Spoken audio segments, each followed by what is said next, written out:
Ebesit kata, etwa ost. Maraskata! Your forces have failed. Leave now and tell the Canary to trouble me no further. Solas?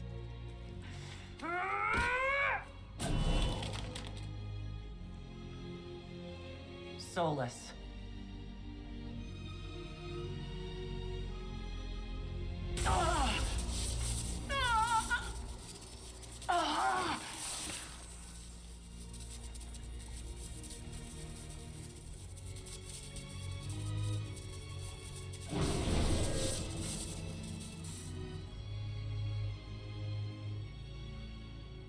That should give us more time. I suspect you have questions. I'll say.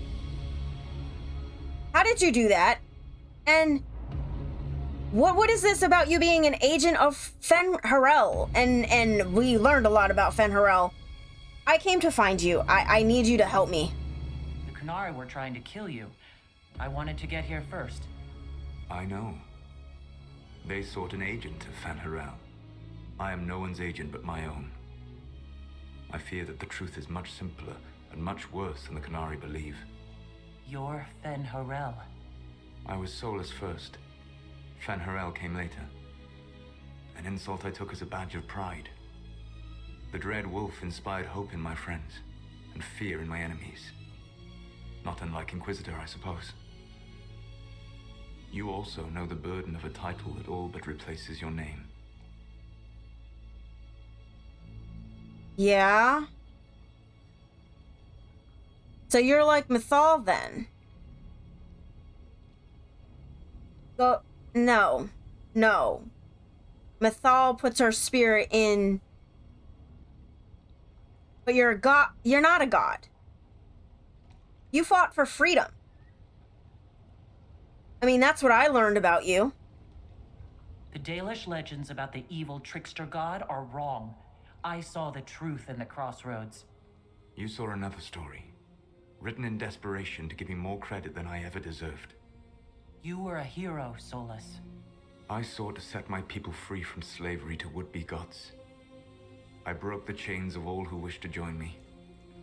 The false gods called me Fen Harel, and when they finally went too far, I formed the Veil and banished them forever.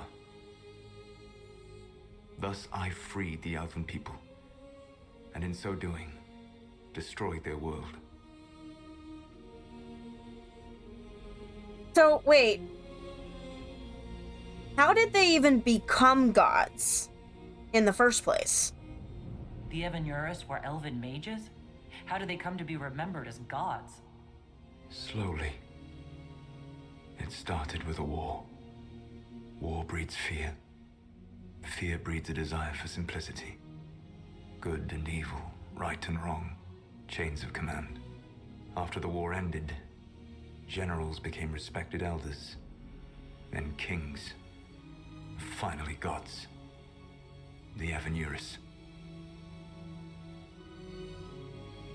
How did they go too far? Like, what exactly did they do to make you turn against them? You said that the elven gods went too far. What did they do that made you move against them? They killed Mythal. A crime for which an eternity of torment is the only fitting punishment. I thought Mythal was one of the Evanuris. She was the best of them. She cared for her people. She protected them. She was a voice of reason. And in their lust for power, they killed her. So, why did you form the Veil, though? You love the Fade. Why would you create the Veil to hide it all away? Because every alternative was worse. Meaning? Had I not created the Veil, the Evanuris would have destroyed the entire world. So wait, but the Veil destroyed the world. That's what happened, right? How did creating the Veil destroy the world? You saw the remains of Via Dethara. The library was intrinsically tied to the Fade, and the Veil destroyed it. There were countless other marvels, all dependent on the presence of the Fade, all destroyed. The elven legends of immortality? All true. It was not the arrival of humans that caused them to begin aging. It was me. The veil took everything from the elves. Even themselves. So wait, these elven gods, they're not dead then? You banished the false gods. You didn't kill them. You met Mythol, did you not? The first of my people do not die so easily. The Evanuris are banished forever, paying the ultimate price for their misdeeds. Okay, but then if you... And that's how... Okay. So that brought the veil because you wanted to lock them away. Well, what happens now? That's the past. What about the future? I lay in dark and dreaming sleep while countless wars and ages passed. I woke still weak a year before I joined you. My people fell for what I did to strike the Evanuris down. But still, some hope remains for restoration. I will save the elven people, even if it means this world must die. Wait, what? What? Why is that necessary? Why does this world have to die for the elves to return? A good question, but not one I will answer. You have always shown a thoughtfulness I respected. It would be too easy to tell you too much. I am not Corypheus. I take no joy in this. But the return of my people means the end of yours. It is my fight. You should be more concerned about the Inquisition. Your Inquisition. In stopping the Dragon's Breath, you have prevented an invasion by Qunari forces. With luck, they will return their focus to Tevinter. That should give you a few years of relative peace. So wait. What? But why is it really my Inquisition? Because it definitely feels like you were behind the whole thing. The Qunari said the Inquisition was unknowingly working for the agents of Fen-Harel. I gave no orders. You led us to Skyhold. Corypheus should have died unlocking my orb. When he survived, my plans were thrown into chaos. When you survived, I saw the Inquisition as the best hope this world had of stopping him. And you needed a home. Hence, Skyhold. Hold on a second. You gave Corypheus your orb? Why? You gave your orb to Corypheus? Not directly. My agents allowed the Venatori to locate it. The orb had built up magical energy while I lay unconscious for millennia. I was not powerful enough to open it. The plan was for Corypheus to unlock it, and for the resulting explosion to kill him. Then I would claim the orb. I did not foresee a Tevinter Magister having learned the secret of effective immortality. What was supposed to happen? I don't know if I want to know the answer to that, but what was supposed to happen? What would have happened if Corypheus had died, and you'd recovered the orb? I would have entered the Fade using the mark you now bear. Then I would have torn down the veil. As this world burned in the raw chaos, I would have restored the world of my time. The world of the elves. That doesn't make you any better than Corypheus. And then your so-called evil gods would return, because isn't that where you locked them away? If you destroyed the veil, wouldn't the false gods be freed? I had plans. Really? I never thought of you as someone who would do that, Solas. Thank you. You must understand. I awoke in a world where the veil had blocked most people's conscious connection to the Fade. It was like walking through a world of tranquil. We aren't even people to you.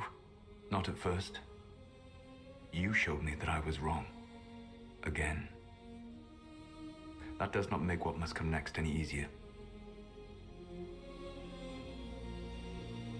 Thanks, I guess. This doesn't make any sense to me. For whatever it's worth, thanks for the castle. For whatever it's worth, you used it well. Well, why should I be concerned about the Inquisition when you're trying to end the world? What's wrong with the Inquisition? You created a powerful organization, and now it suffers the inevitable fate of such. Betrayal and corruption. It's not that simple. Do you know how I discovered the Canary plot? The plot I disrupted by leading them to your doorstep. The Canary spies in the Inquisition tripped over my spies in the Inquisition. The Elven Guard who led you to the Canary body?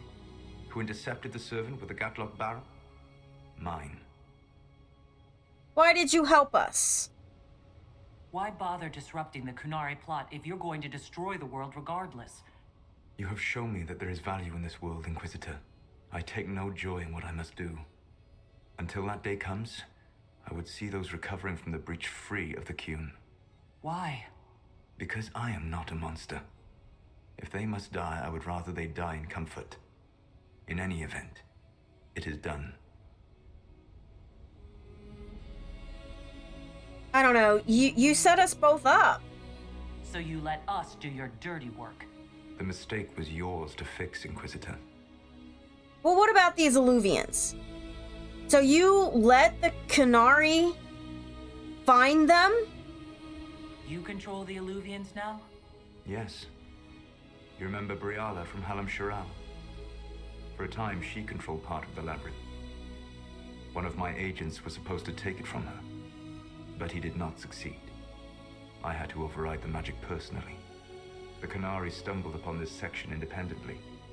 With them gone, the Illuvians are now mine. Okay, so you didn't do it on purpose. Well, thank goodness for small mercies, I guess. Well, what about my mark? There's still the matter of the anchor. It's getting worse. Yes, I'm sorry. And we are almost out of time.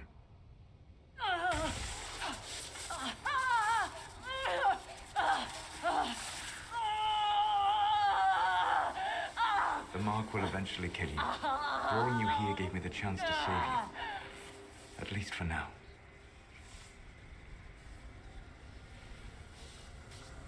Solas, there's another way to do this that doesn't have to lead to destroying the world. I'm gonna find a way, and then I'm gonna come find you. You don't need to destroy this world. I'll prove it to you. I would treasure the chance to be wrong once again, my friend. Take my hand. I'm sorry. Live well, while time remains.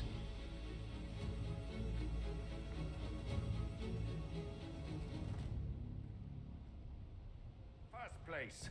The Inquisition did not cause this threat. We informed the Summit of the danger. The danger posed by Canary spies inside your organization. Without our organization, you would not be alive to complain. No one has forgotten what you have done. But Corypheus is 2 years dead. If the Inquisition is to continue, it must do so as a legitimate organization, not a glorified mercenary band. Inquisitor.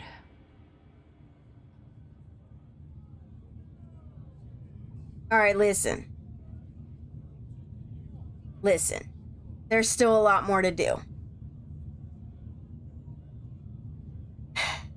Our work as far as Corypheus is done, but our work as far as Solas is not. And not to mention the Canary, because I bet you they're going to try again. Because they believe that they have the right to tell everybody else how to live their lives. We serve the divine, not you. You all know what this is. A writ from Divine Justinia authorizing the formation of the Inquisition.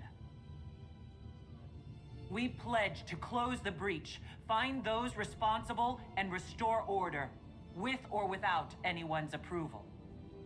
The Inquisition saved the people of Ferelden when you couldn't. We are not disbanding. And we are certainly not submitting to an empress who only sits on her throne because we kept her there. There's worse coming than anything you've yet seen. So we'll play nice. We'll bow. but not to you. The Inquisition will act as Divine Victoria's personal honor guard. Answering directly to her, we will transition from a military force into a peacekeeping organization. My own adventuring days may be done, but the Inquisition and its mission will continue.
Many who had served went home, though the remaining force was still enough to give pause to any who might threaten the Divine's plans.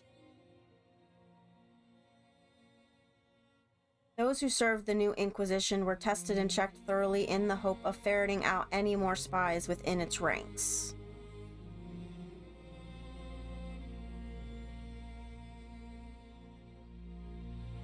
With the Dragon's Breath disrupted and any hope of a swift victory dashed, the Qunari retreated back to the north.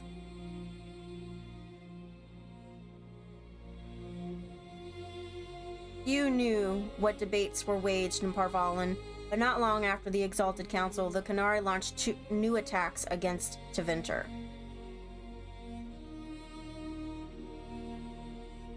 Their aggression caught the already unstable Imperium off guard. Tevinter was soon mired in a war many feared could spread across Thedas.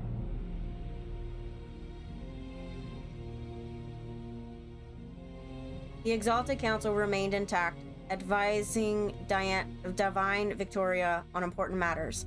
Cassandra served for several years. While she often disagreed with Liliana's policies, the former right and left hands of the Divine shared a mutual respect and worked well together.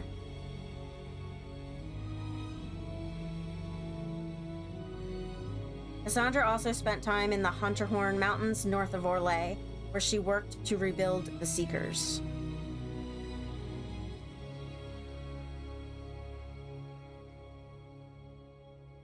For a time, the new Seekers remained reclusive, showing no interest in worldly affairs and working to a purpose few outside their order could guess.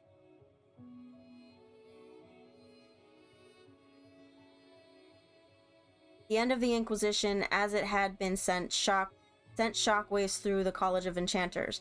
Madame de Fer ably played on the mage's fears. Her followers united to build a new circle, with Vivian as its Grand Enchanter, in direct competition with the college.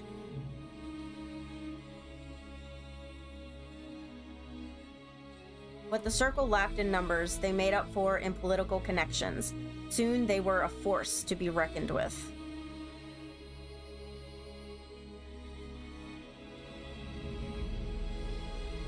The 2 institutions settled into an uneasy coexistence across the South, vying for power.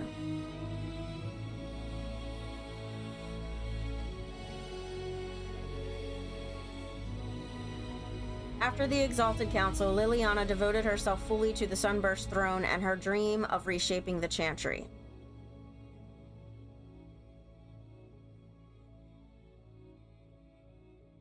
Within a year, she removed restrictions surrounding chantry priesthood, allowing men and women of all races to be initiated and ordained.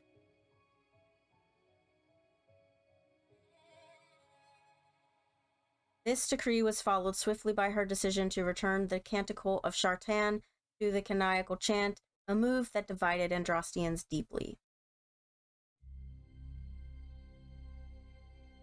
A rebellion to renounce her and return the chantry to its former state arose, beginning first in Orlais, then spreading to other parts of Thedas. Divine Victoria was resolute, holding her ground even after several unsuccessful attempts on her life.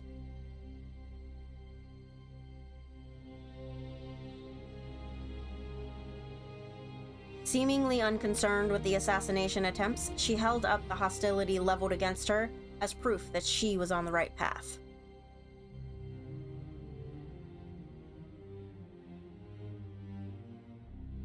Sarah left the Inquisition with scarcely more ties than when she began, disappearing back into her confusing weave of favors and friends.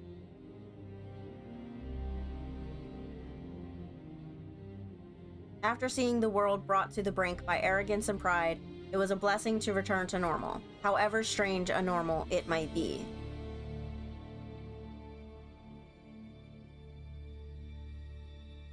With frequent visits to her whittle, of course.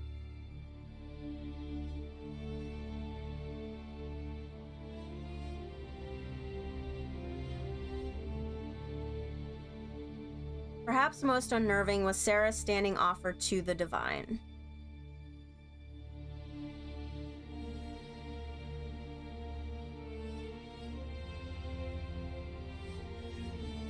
When the knobs piss about with your left hand or right, call on Red Jenny to give them 2 fingers.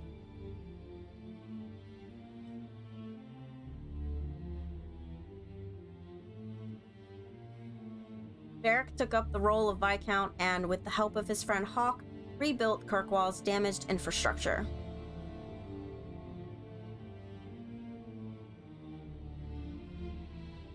Under his rule, the city-state finally resumed its place as the major trade hub of the Free Marches.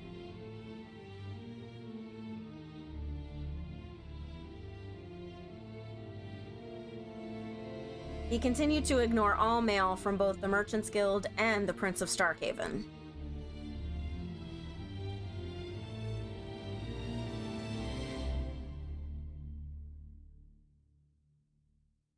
With the Inquisition in its new role, the Bull's Chargers returned to taking jobs throughout Orlais and Ferelden.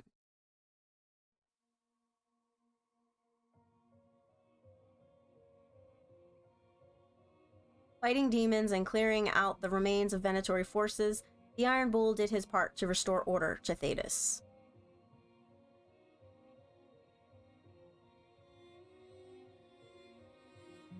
And on every job, Bull wore the necklace his Kadan had given him, so that no matter how far apart life took them, they would always be together.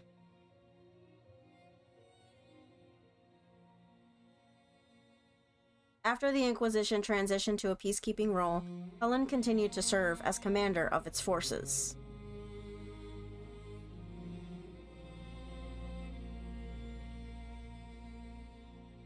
Under his leadership, the Inquisition protected the Divine's interests while enforcing new standards of security.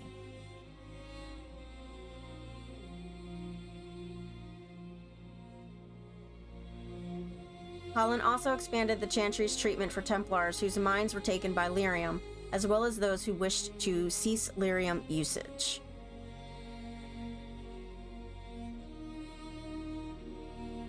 And as chaos reigned in the north and threats to the Divine lurked in every shadow, Cullen remained ready to serve.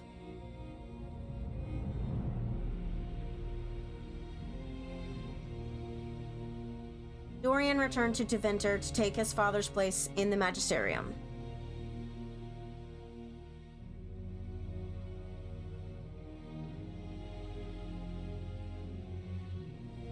As rumors flew about the Imperium's infighting, Dorian was spoken of often as a voice of resistance against corruption.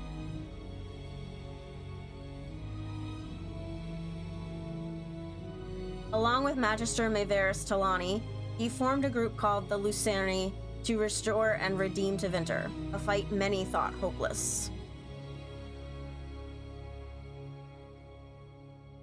Those fighting by Magister Pavus' side noted that he kept in constant communication with the Inquisitor via message crystal.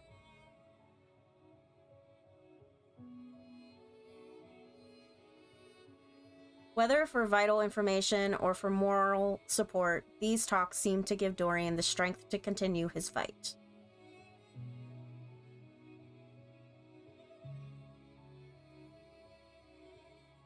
Tom Rainier was shown mercy when none was deserved, and set on a path of redemption. This gift, so compassionately given, needed to be shared.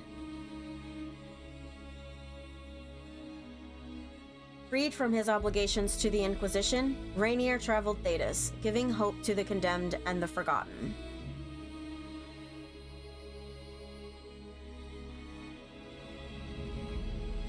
In the deepest prisons and pits of Thedas, he found, if not goodness itself, its potential.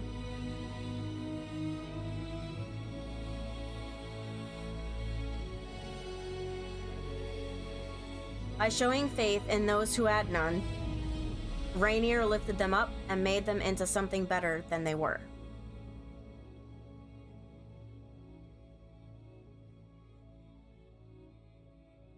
After easing the Inquisition's transition into the Chantry, Josephine returned to Antiva and her family.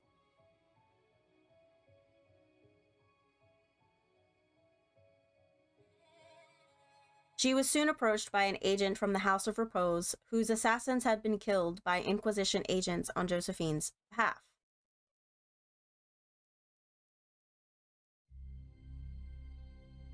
Far from being offended, the House of Repose was inquiring as to whether Josephine might have need of their services.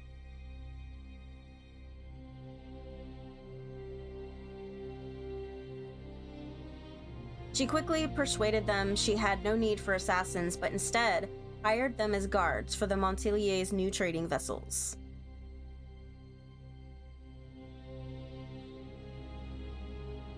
Ravani pirates looking to rekindle an ancient feud soon learned that the Montilier's ships were not lightly boarded, and her house prospered greatly.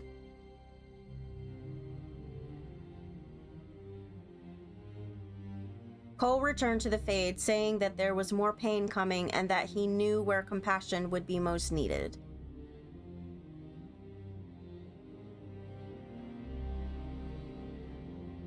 He promised that his friends in the Inquisition would remember him and that, where the hurt was greatest, he would help.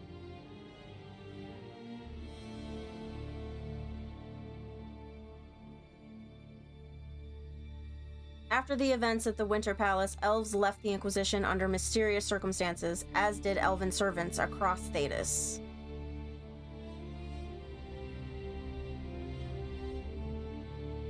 None could say where they went, but those who believed the Inquisitor's story about Fen'Harel wondered just how large the Dreadwolf's forces were.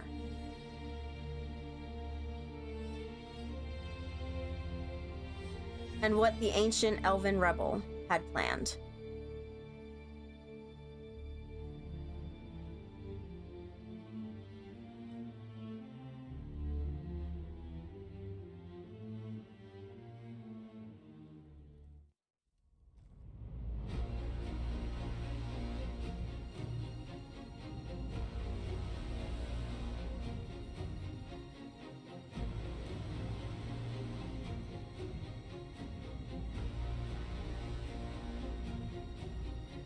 My agents have found nothing. With the Illuvians, he could be anywhere. Maintaining the Inquisition, even as a peacekeeping force, leaves us vulnerable to agents of the Dreadwolf. But also gives us the strength to respond. We will need to be careful. Solas knows everything about us. Who we are, how we work, our strengths and weaknesses. Then we find people he doesn't know. We will save our friend from himself, if we can.